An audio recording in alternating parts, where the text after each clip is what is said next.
This work is day in and day out. Our team doesn't clock out and set the work down. Our team is in this community. We're helping young people that are in the most dire needs. Well, when I was 13, I was put in the system, so I'm a part of a CHIPS case, so I've been moving around my whole life. It started when I was in high school. My family had just lost their housing. I was in a relationship that was not healthy.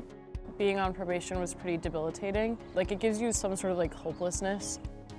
The range and the depth of our work is very large. We have our housing, we have youth justice, we have our sexual exploitation and trafficking work. We also have our youth advocacy and voice. Our prevention programs are for youth and families to help provide case management and rent payment assistance to keep them housed so they don't enter the homeless system. It was a really dark time for me. I didn't really think I had any chances, and she completely flipped the script for me and reminded me every day and every time we spoke that there is a chance and that there is a way and we're going to find it. Hi, this is Erin calling you from the YMCA Youth Resource Line. We work 7 days a week, 365 days a year. We operate a youth resource line, which is a phone line for somebody needing resources or assistance. We got bike locks. The homeless outreach team goes to various places in the community, places where youth are, could be parks, could be community centers, drop-in centers, so passing out resource information on what our services are and how to access them. The outreach services are kind of your connection to resources, so I may meet you because you are experiencing homelessness right now, but I may also learn that maybe you're fleeing domestic violence or perhaps you have been in foster care, and how can I offer you resources around that situation. Youth are often having complex traumatic experiences, and our life coaches are not just there to be a navigator of resources and needs, but to really be a safe and trusting, caring, supportive adult. And it's within that one-on-one relationship that transformation really happens. My focus is young people who technically have aged out of extended foster care. We all know that you're not necessarily grown up just because you're 18 or even 21, so we try to help be that for them and help them create that in their own lives. It's been really good, just building a relationship with someone, having them help me and guide me, like getting my license or like just stuff like that. Like I grew because of it and from this place because I don't know where I'd be. What can you do when your life coach or whoever is a supportive adult in your life isn't available? A big part of what we're doing includes those like life skills. They might benefit from attending our independent living skills workshops. Youth and family services and the youth work that we do really meet youth where they are at. We tell them success is yours, how you view it, how you want it, and how you need it in your life.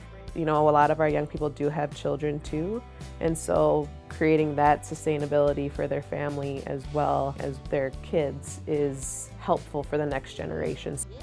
I have a child, she's 1.5 years, and just having the Y there as that safety net and as that family has been incredible, really. They helped me catch up on my rent, and they've always supported me when it came to my child and diapers and clothes, and I'm using those resources like they're all there. So today is Good in the Hood. We do this the fourth Tuesday of every month. It is a time where we are able to offer grocery items and sometimes some other household goods to our community. It is free to anyone, and even though a lot of our clients may have access to food stamps, it doesn't always cover all of their needs. We help bridge those gaps, whether it be us helping out right now in the forefront, or if we have the resources already through other partners to just get you on the track. So the Enough program, we work with youth who have experienced various forms of trauma and violence, like relating to sexual violence and with an emphasis on trafficking or exploitation. So we provide prevention, intervention, and aftercare services.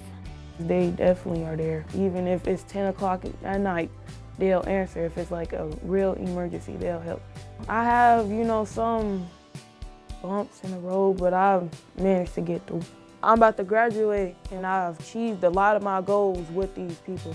I think success can be graduating high school or them feeling safe enough to come to us and say, I need help. That can be a huge milestone. I was involved in the juvenile justice system and I was on probation for a year. My community specialist mainly would take me out and get coffee. While it was assigned to me by a judge, it felt just like a mentorship program. We're seeing young people get off probation and stay off probation. We're seeing young people get back in school and families having their needs met to ensure their child can attend school. Hope is in a phone call when a young person you've been trying to reach for a whole month finally calls you back and says, I'm ready. I'm ready to turn my life around. When that happens, that's the most hopeful thing that can transpire in our work. Every day we have hope.